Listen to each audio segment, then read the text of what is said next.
The Middle East stands, a volatile landscape etched with ancient history and contemporary conflict. It's a region where geopolitical fault lines run deep, and the slightest tremor can trigger widespread instability. On the brink of a wider conflict, a precipice overlooking a potential descent into chaos.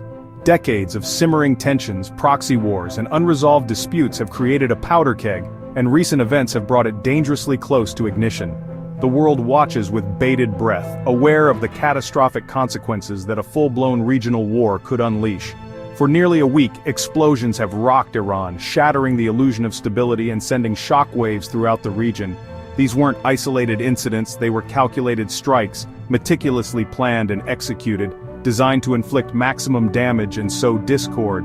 After Israel's unilateral military strike on June 13th, a bold and provocative move that defied international norms and escalated tensions to a boiling point. The strike, attributed to Israel, targeted key Iranian military and strategic assets, further inflaming the already precarious situation, shattering a tense peace, a fragile equilibrium that had been painstakingly maintained through years of diplomacy and negotiation. The attack ripped through this delicate balance, unleashing a torrent of anger and resentment, and sparking a fierce missile exchange, a deadly tit-for-tat that threatened to spiral out of control.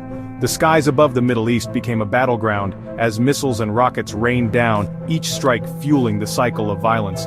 Over 240 Iranians are dead, a tragic loss of life that underscores the human cost of this escalating conflict. Families mourn, communities grieve, and the nation grapples with the devastating consequences of war, including 70 women and children, innocent victims caught in the crossfire of a conflict they did not create. Their deaths serve as a stark reminder of the indiscriminate nature of war and the devastating impact it has on the most vulnerable members of society. Grim evidence of the toll on civilians, a humanitarian crisis unfolding before the world's eyes. Hospitals are overwhelmed, resources are stretched thin, and the basic necessities of life are becoming increasingly scarce. The United States, under President Trump, a figure known for his unpredictable foreign policy and willingness to disrupt established norms, looms over the crisis, a powerful and influential player whose actions could determine the fate of the region. The world is waiting to see how the US will respond, knowing that its decisions will have far-reaching consequences. Its intentions unclear, and its signals mixed, creating an atmosphere of uncertainty and apprehension. Is the US preparing to intervene militarily, or will it pursue a diplomatic solution? The answer remains elusive, leaving the world anxious about possible American intervention, a prospect that many fear could further destabilize the region and lead to a wider, more devastating conflict. The international community is urging restraint and calling for a peaceful resolution to the crisis. The central question, will the US join Israel in targeting Iran's nuclear facilities, a move that would be seen as a major escalation and could trigger a full-scale war? The stakes are incredibly high and the potential consequences are dire. Risking uncontrollable escalation, a decision to attack Iran's nuclear program could have catastrophic repercussions, drawing in other regional powers and plunging the Middle East into a protracted and bloody conflict. As bombs fall and casualties mount, the urgency of the situation becomes ever more apparent. The need for de-escalation is paramount, and every effort must be made to prevent further bloodshed. The urgent challenge is to de-escalate, to find a path back from the brink, and to prevent the region from descending into a full-blown war. Diplomacy, dialogue, and compromise are the only viable options. Before the region plunges into a war with no winners, a conflict that would leave a legacy of destruction, displacement, and despair for generations to come. The time for action is now, before it is too late. President Trump's foreign policy, particularly his approach to complex international relations, hinges on a strategy of deliberate ambiguity. This isn't accidental. It's a calculated approach designed to keep other nations guessing about America's next move. It's a high-stakes game of geopolitical poker, where concealing your hand is seen as the ultimate advantage. The goal is to create an environment of uncertainty, where potential adversaries are constantly second-guessing their own strategies. This strategy is especially evident regarding Iran. The relationship between the United States and Iran has been fraught with tension for decades, and under President Trump, this tension has only intensified. The ambiguity surrounding US intentions adds another layer of complexity to an already volatile situation. It leaves Iran and the rest of the world constantly speculating about the potential for military action or further economic sanctions. When asked directly if the US will intervene militarily in the region, or take specific actions against Iran, he deliberately remains evasive, often deflecting the question with vague statements and cryptic pronouncements. He rarely offers a clear and definitive answer. "I may do it, I may not do it, it depends," he might say. "Nobody knows for sure, we'll see what happens." This lack of clarity is, according to some, a key component of his negotiating strategy. This calculated unpredictability, this deliberate obfuscation, is meant to keep adversaries off balance, forcing them to react to perceived threats rather than proactively pursuing their own agendas. It's designed to maintain leverage in negotiations and to project an image of strength and resolve. Trump argues, often quite explicitly, that revealing intentions is a strategic mistake, a sign of weakness that can be exploited by opponents. He prefers to keep his options open, making critical decisions at the last possible moment, often surprising both allies and adversaries alike. But this approach, while potentially effective in some situations, also carries significant risks. It risks catastrophic miscalculations. Neither Iran nor US allies have a clear understanding of what to expect from the United States. This uncertainty creates a dangerous environment where misinterpretations and unintended consequences can easily occur. Allies struggle to coordinate their own policies, unsure of how the US will react to any given situation. The lack of transparency and predictability erodes trust within alliances, making it more difficult to address shared challenges effectively. The president's high-wire act, this constant balancing on the edge of uncertainty, assumes he can accurately control global reactions and manage the complex web of international relations with a degree of precision that may be unrealistic. But a single misstep, a miscalculated threat, or a misinterpreted signal could easily ignite a regional war with devastating consequences. The world now waits with bated breath to see if this strategy of deliberate ambiguity is a stroke of genius, leading to a more stable and secure world, or a reckless gamble with potentially catastrophic consequences. The stakes are incredibly high and the outcome remains uncertain. The situation in the Middle East, already volatile, took a sharp turn for the worse. This crisis escalated rapidly, fueled by a series of miscalculations and hardline stances on both sides. What began as a tense standoff quickly spiraled into open conflict, threatening to engulf the entire region. The seeds of this conflict were sown months earlier after failed US-Iran nuclear talks in April. These negotiations, aimed at curbing Iran's nuclear ambitions in exchange for sanctions relief, had been teetering on the brink of collapse for some time. The failure to reach an agreement created a vacuum of uncertainty and mistrust. The situation was further inflamed when Trump, adopting a more aggressive posture, imposed a strict 60-day deadline for a deal. This ultimatum ratcheted up the pressure on both sides, leaving little room for compromise or diplomatic maneuvering. As the deadline approached, diplomatic efforts intensified, but to no avail. The deadline passed, tensions soared, fueled by mutual accusations and escalating rhetoric. The region braced itself for the inevitable fallout. The breaking point came on June 13th, a date that will forever be etched in the annals of Middle Eastern history.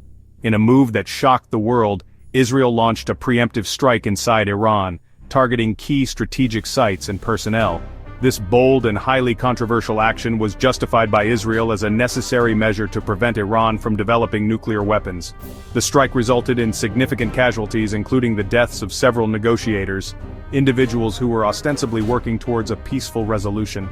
The attack also claimed the lives of high-ranking military officials, further inflaming tensions and fueling calls for retaliation within Iran. Iran, vowing revenge for the attack, retaliated swiftly and decisively with missile barrages, targeting Israeli military installations and population centers. This act of retaliation ignited a 6-day cycle of violence, characterized by relentless attacks and counterattacks, pushing the region to the brink of all-out war. The situation has now reached a critical juncture. Both sides now find it nearly impossible to de-escalate.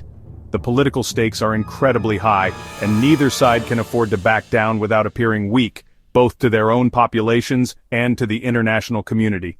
Reflecting the hardening of positions, Iran's deputy foreign minister declared negotiations impossible under attack, effectively shutting the door on any immediate prospects for a diplomatic solution. The collapse of diplomacy and Israel's strike have severed communication, creating a dangerous information vacuum and making it even more difficult to find a path towards de-escalation.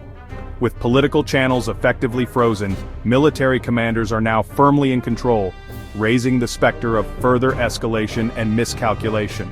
With diplomatic channels closed, the risk of unintended consequences increases exponentially. The situation is incredibly precarious, and the risk of a wider regional war, potentially drawing in the US and other global powers, is alarmingly real. The consequences of such a conflict would be catastrophic, not only for the Middle East, but for the entire world. The international community faces an urgent task to prevent further bloodshed and instability. It must find an off-ramp before escalation becomes irreversible, and the region descends into a full-blown war with potentially devastating global ramifications. The time for decisive action is now. The crisis has deepened a rift between Congress and the White House. Lawmakers from both parties are pushing legislation to limit Trump's authority to wage war with Iran, wary of another open-ended conflict. Trump's rhetoric remains bellicose, and his admission of prior knowledge of Israel's strike has fueled suspicion of secret coordination. The core issue: who has the power to declare war, Congress or the president? This struggle over war powers will shape not only the current crisis but the future of American foreign policy. Inside the Trump administration, officials reinforce the message of military readiness and resolve. Defense Secretary Pete Hegseth assured Congress the U.S. military is fully prepared for any contingency. Director of National Intelligence Tulsi Gabbard's public stance has shifted, now echoing Trump's warnings that Iran is weeks from a nuclear weapon. This alignment bolsters the case for confrontation and raises questions about politicized intelligence. The administration's messaging serves two purposes: pressuring Iran and preparing the American public for possible conflict. By emphasizing readiness and a dire nuclear threat, officials are shaping the narrative for potential military action. These voices are key instruments in Trump's high-stakes strategy. The collapse of diplomacy has left a dangerous vacuum, increasing the risk of war. With talks dead, military leaders and politicians now drive events under immense pressure. Trump's ambiguity keeps Iran off balance but makes renewed negotiations nearly impossible. Iran refuses talks under threat, while the U.S. frames Iran's nuclear ambitions as an existential threat. The administration's narrative justifies preemptive action as necessary to prevent catastrophe. By defining victory as Iran never obtaining a nuclear weapon, Trump leaves little room for compromise. This all-or-nothing approach closes off diplomatic options and pushes the region closer to conflict. Under relentless attack, Iran's leadership projects defiance and unity. Deputy Foreign Minister Takht Ravanchi insists Iran is acting in self-defense and rejects negotiations while under bombardment. Supreme Leader Khamenei warns that any U.S. intervention will be met with severe consequences, hinting at asymmetrical retaliation. This posture rallies the Iranian public and frames the conflict as resistance against foreign aggression. However, every act of defiance risks further escalation, fueling calls for more aggressive action from Israel, and the U.S.-Iran walks a tightrope, balancing deterrence with the risk of provoking all-out war. The regime gambles that its defiance will force adversaries to reconsider, but the stakes are catastrophic. Trump's rhetoric has shifted from de-escalation to demanding total complete victory. For him, victory means permanently preventing Iran from acquiring nuclear weapons, no compromise. This maximalist goal suggests that neither a New Deal nor a ceasefire will suffice. Trump's threats to blow up all the nuclear stuff point to dismantling Iran's nuclear infrastructure by force if necessary. Such a goal could require a prolonged, costly military campaign, risking another quagmire in the Middle East. By setting an uncompromising objective, Trump leaves little room for diplomacy and raises the stakes for all sides. As he hints at major developments, the world waits to see what victory will mean in practice. As the crisis deepens, staying informed is more important than ever. The situation changes daily, with global security and U.S. policy hanging in the balance. Citizens must seek credible information and understand the stakes. This is not a distant problem. Make your voice heard, contact your representatives, and share your views on military involvement and diplomacy. Engage in respectful, fact-based discussions within your community. An informed public is the best check on the rush to war. Follow our continuing coverage for updates and analysis. The path forward is unwritten. Active, informed citizens are essential to shaping a future that prioritizes peace.